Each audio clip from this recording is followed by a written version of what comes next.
शारदा शारदाम्भोजवदना वदनाम्बुजे सर्वदा सर्वदास्माकं सन्निधिं क्रियात्। श्रीमते शंकरार्याय धीमतेऽद्भुतशक्तये नमोऽस्त्वद्वैतसिद्धान्तस्थापनोपात्तमूर्तये। ఈ ప్రపంచములో మన యొక్క సనాతన ధర్మము అత్యంత శ్రేష్టమైనటువంటి ధర్మము. ఈ ధర్మము అత్యంత ప్రాచీనమైనటువంటిది మరియు అత్యంత ప్రామాణికము అయినటువంటి ధర్మం. ఇది అనాది కాలముగా మనకు సంప్రాప్తించినటువంటి ధర్మం. అనాది కాలంగా వచ్చినటువంటి ధర్మము మరియు శాశ్వతమైనటువంటి ధర్మం. ఎందుచేత అనంటే ఈ ధర్మానికి సంకష్ట స్థితి ఏర్పడినప్పుడు స్వయముగా భగవంతుడే అవతరించి ఈ ధర్మాన్ని పునరుద్ధరణ గావిస్తాడు.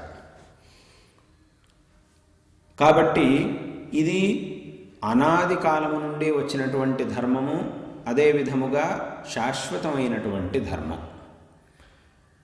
అందువల్లనే ఈ ధర్మమును సనాతన ధర్మము అని అన్నారు.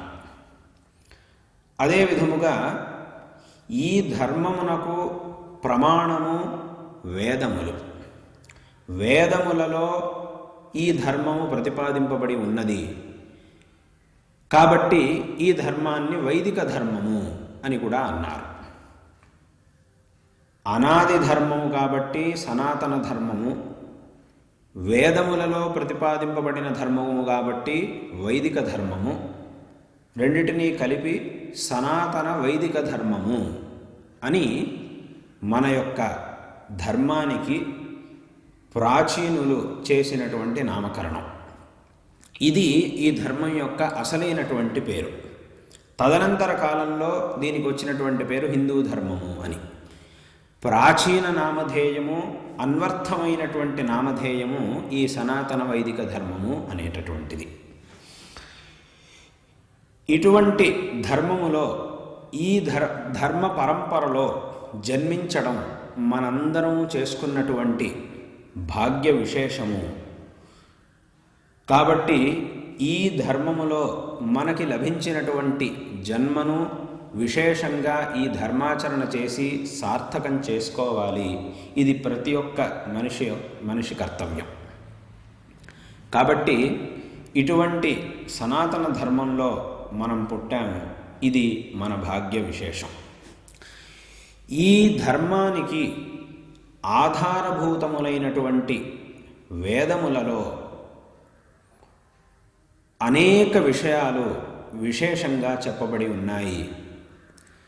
ఈ వేదములను మొట్టమొదట పరమాత్మ బ్రహ్మను సృష్టించి, చతుర్ముఖ బ్రహ్మను సృష్టించి ఆ బ్రహ్మకి ఉపదేశం చేశాడు.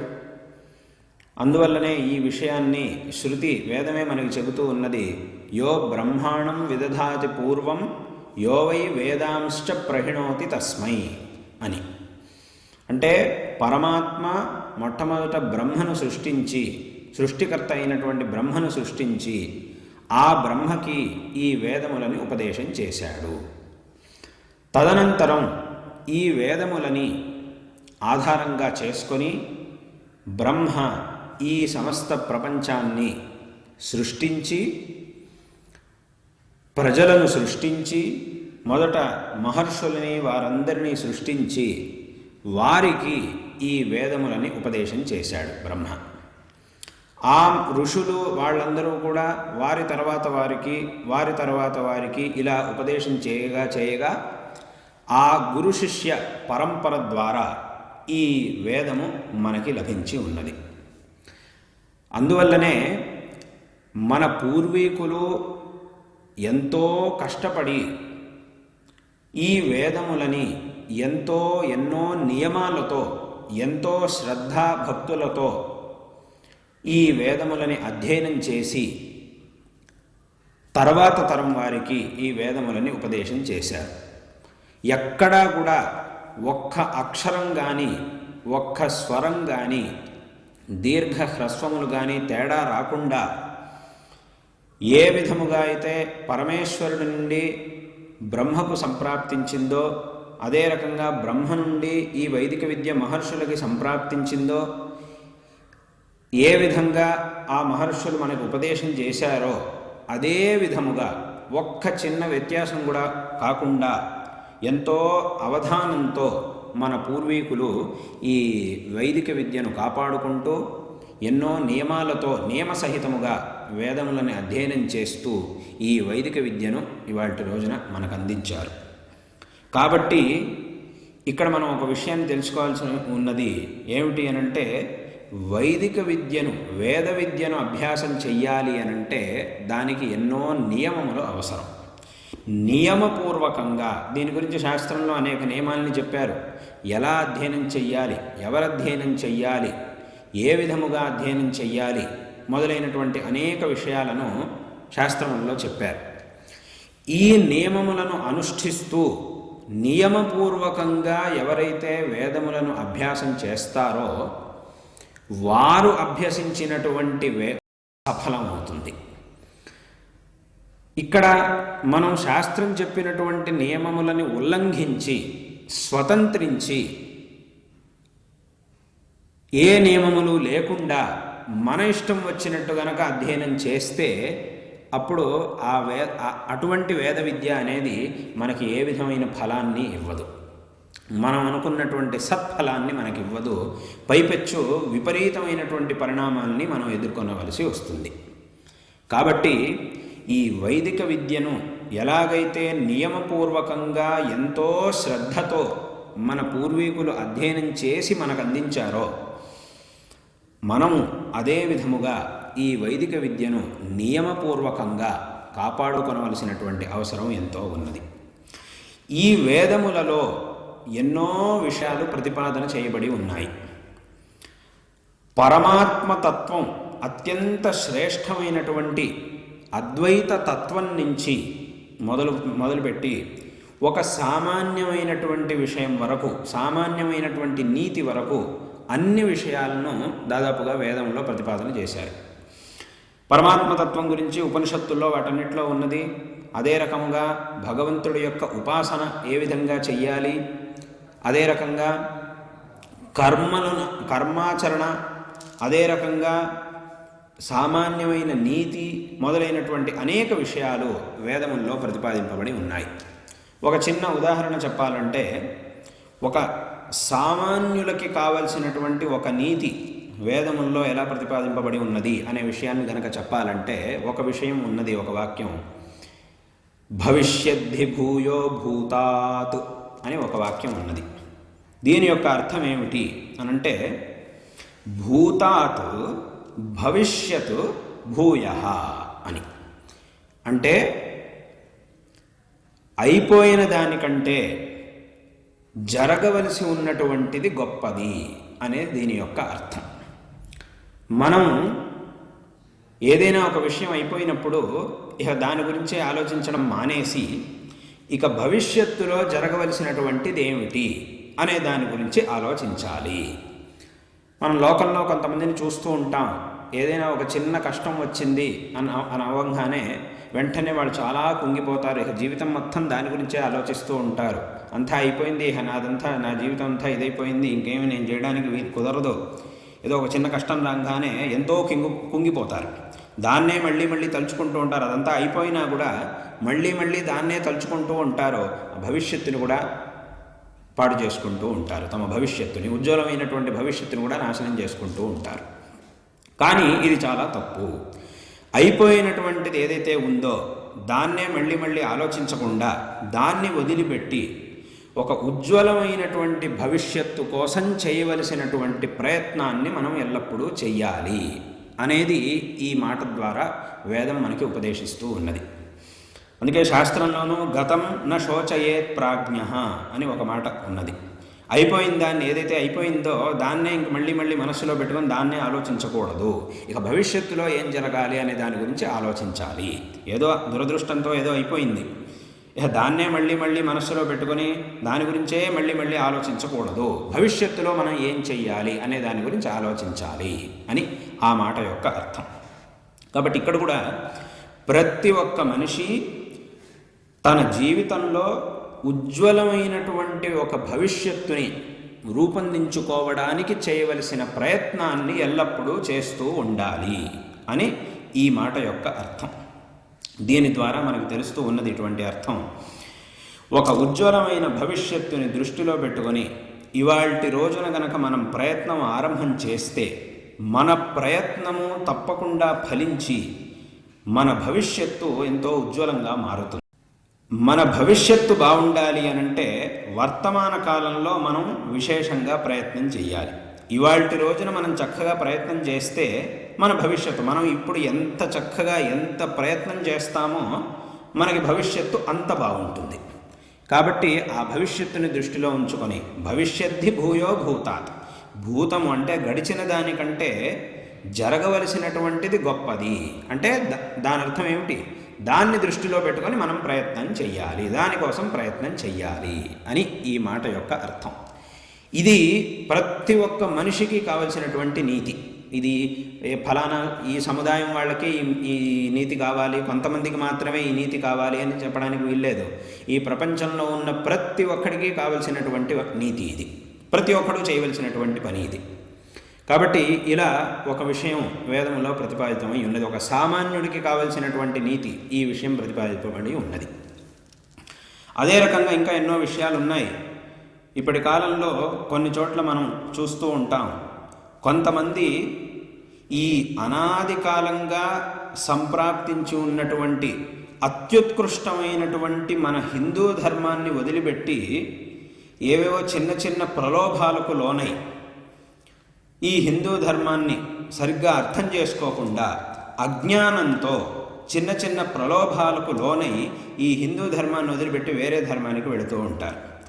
ఇంత ఉత్కృష్టమైనటువంటి చరిత్ర కలిగిన ఈ హిందూ ధర్మాన్ని వదిలిపెట్టి కొంతమంది వేరే దానికి వెళుతూ ఉంటారు, ఏమీ అర్థమే లేనటువంటి వాటికి వెళుతూ ఉంటారు, ఇంత విశేషమైనటువంటి ధర్మాన్ని వదిలిపెట్టి.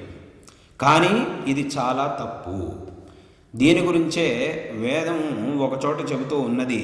ఏమిటి అనంటే, యో వై స్వాం దేవతామతి యజతే ప్రస్వాయై దేవతాయైచ్యవతే నపరాం ప్రాప్నోతి పాపీయాన్ భవతి అని వేదం చెబుతూ ఉన్నది. దీని యొక్క అర్థం ఏమిటి అనంటే, యో వై ఎవరైతే స్వాం దేవతామతి యజతే పరంపరగా ప్రాచీన కాలం నుండి ఏ దేవతని ఆరాధిస్తూ ఉన్నటువంటి పరంపరలో మనం పుట్టామో ఆ దేవతారాధను వదిలిపెట్టి, ఇప్పుడు చెప్పినట్టుగా అజ్ఞానంతోనో అథవా చిన్న చిన్న ప్రలోభాలకు లోనై ఆ దేవతారాధనని మనం పరిత్యజించి, ఆ సంప్రదాయాన్ని ఆ ధర్మాన్ని పరిత్యజించి వేరేదో అసంబద్ధమైనటువంటి ధర్మాల్లోకి మనం ప్రవేశించాము అనంటే న పరాం ప్రాప్నోతి పాపీయాన్ భవతి. యో వై స్వాం దేవతామతీయజతే ప్రస్వాయి దేవతాయై చ్యవతే న పరాం ప్రాప్నోతి పాపీయాన్ భవతి. అటువంటి వాడు పాపాన్ని పొందుతాడు. ఎందుకంటే తనకు పరంపరగా సంప్రాప్తించినటువంటి దేవతారాధనను వదిలిపెట్టాడు. ఆ దేవతారాధనని వదిలిపెట్టి వేరే ఏదో ఒక దీన్ని స్వీకరించడం వల్ల వాడు పాపాన్ని పొందుతాడు. ఎందుకు అనంటే దేవతారాధన అనేది మనకి ఎందుకు వచ్చింది? మనం శ్రేయస్సుని పొందడానికి. దేవతారాధన చేస్తే ఏమవుతుంది? మన ఉపయోగం కోసమే మనం దేవతారాధనను చేసేది. మనం భగవంతుడికి పూజ చేసినా చెయ్యకపోయినా దానివల్ల భగవంతుడికి ఏ విధమైనటువంటి లాభ నష్టాలు లేవు. కానీ మనకి పరంపరగా వచ్చినటువంటి ధర్మాన్ని అనుసరిస్తూ భగవంతుణ్ణి కనుక మనం ఆరాధిస్తే తద్వారా శ్రేయస్సు లభించేది మనకి. అటువంటి భగవదారాధనను మనం పరిత్యజిస్తే తద్వారా దుఃఖం వచ్చేది మనకే.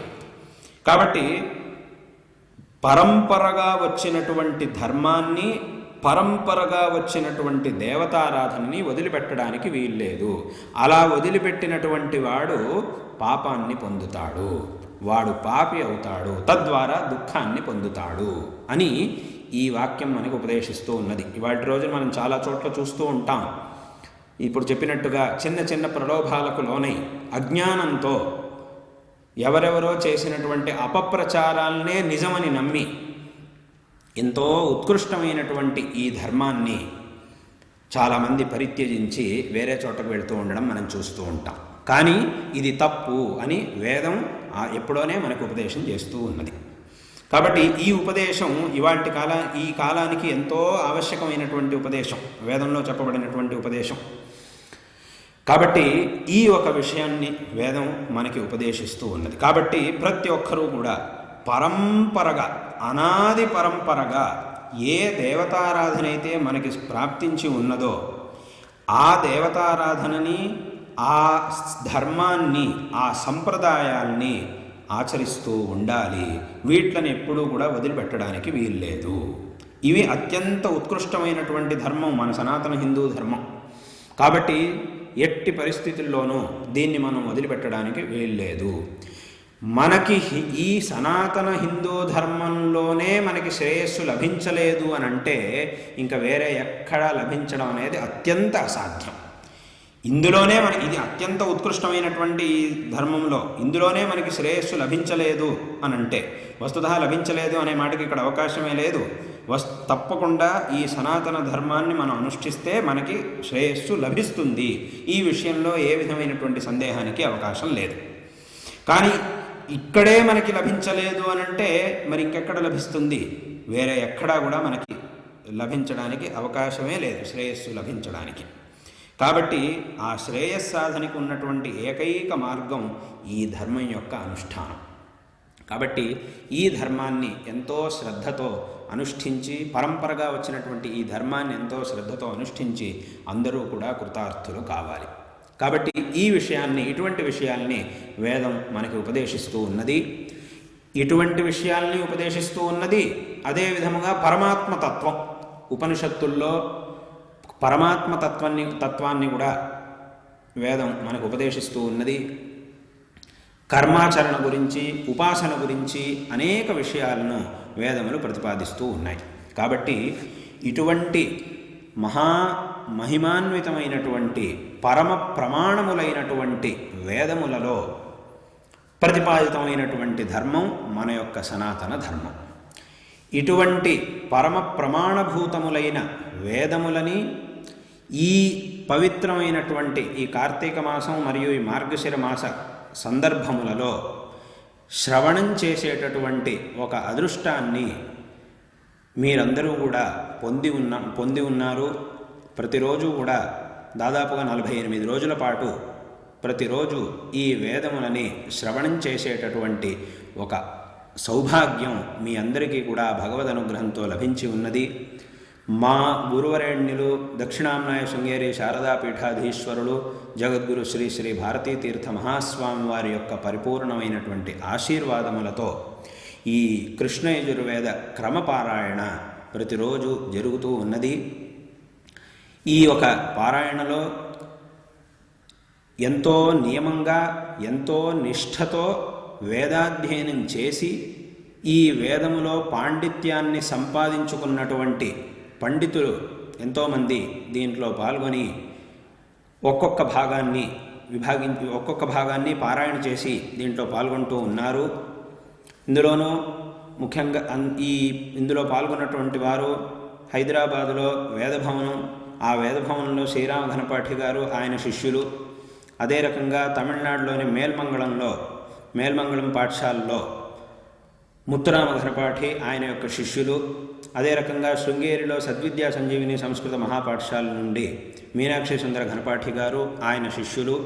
వీళ్ళందరూ కూడా దీంట్లో విశేషంగా పాల్గొని ఎంతో భక్తితో, ఎంతో శ్రద్ధతో వేదపారాయణ చేస్తూ ఉన్నారు. దీన్ని మీరందరూ కూడా శ్రవణం చేస్తూ ఉండడం ఇది ఎంతో విశేషమైనటువంటి, ఎంతో సంతోషకరమైనటువంటి ఒక సందర్భం. వేదముల గురించి జగద్గురు శ్రీమద్ ఆదిశంకర భగవత్పాదాచార్యుల వారు వారి యొక్క గ్రంథములలో ఎన్నో చోట్ల కీర్తించారు. వేదముల యొక్క గొప్పతనాన్ని ఎక్కడెక్కడైతే సందర్భం వస్తుందో తమ భాష్య గ్రంథాల్లో, ప్రకరణ గ్రంథాల్లో, ఈ అన్ని గ్రంథాల్లోనూ ఎక్కడెక్కడైతే వాటి ప్రసంగం వస్తుందో ఆ ప్రసంగం వచ్చిన వెంటనే వేదముల యొక్క గొప్పతనాన్ని వారు అనేక విధములుగా ప్రతిపాదన చేశారు. వేదములలో ప్రతిపాదితమై ఉన్నటువంటి అర్థం ఏమిటి అనేదాన్ని శంకరాచార్యుల వారు ఎంతో చక్కగా వారి యొక్క గ్రంథాల్లో ప్రతిపాదన చేశారు. అందులోనూ కర్మకాండ మరియు జ్ఞానకాండ, ఉపాసనాకాండ వీటన్నిటికీ కూడా ఒక గొప్ప సమన్వయం చేసి చూపించారు. వారు చేసినట్లుగా వేరే ఎవ్వరూ ఇవాటి వరకు ఆ సమన్వయం చేయలేకపోయారు. వేరే వాళ్ళందరూ కూడా ఈ సమన్వయం చేయలేక వేరే వేరే విధాలుగా అర్థం చెప్పడం మొదలుపెట్టారు. పరిష్కృతంగా ఎవరూ అర్థం చెప్పలేకపోయారు. శంకరాచార్యుల వారు ఒక్కరే అన్ని భాగాల్లోనూ వేదంలో ఉండేటటువంటి ప్రతి ఒక్క వాక్యానికి సరైనటువంటి అర్థాన్ని చూపించి అన్ని వాక్యములకి దేంట్లో తాత్పర్యం అనే దాన్ని సమన్వయం చేసి చూపించారు. కాబట్టి జగద్గురు శ్రీమద్ ఆదిశంకర భగవత్పాదాచార్యుల వారు ఈ లోకానికి చేసినటువంటి అనుగ్రహాన్ని మనం సదాకాలం స్మరిస్తూ ఉండాలి. అది అసాధారణమైనటువంటి ఉపకారాన్ని వారు మనకి చేశారు. కాబట్టి ఇటువంటి వేదములను శ్రవణం చేసే భాగ్యం మీ అందరికీ కలిగి ఉండడం ఇది అత్యంత సంతోషకరమైనటువంటి విషయం.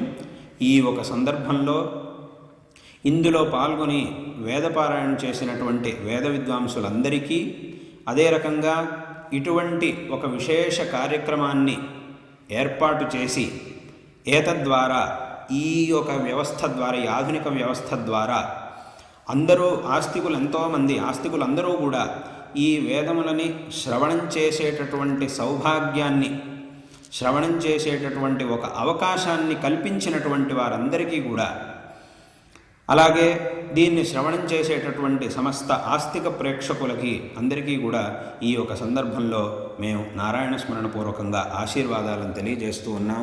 శ్రీ శారదా చంద్రమౌళీశ్వరుల యొక్క మరియు మా గురువర్యులు జగద్గురు శ్రీ శ్రీ భారతీ తీర్థ మహాస్వామి వారి యొక్క పరిపూర్ణమైన అనుగ్రహంతో మీ అందరికీ సకల శ్రేయస్సులు లభించుగాక.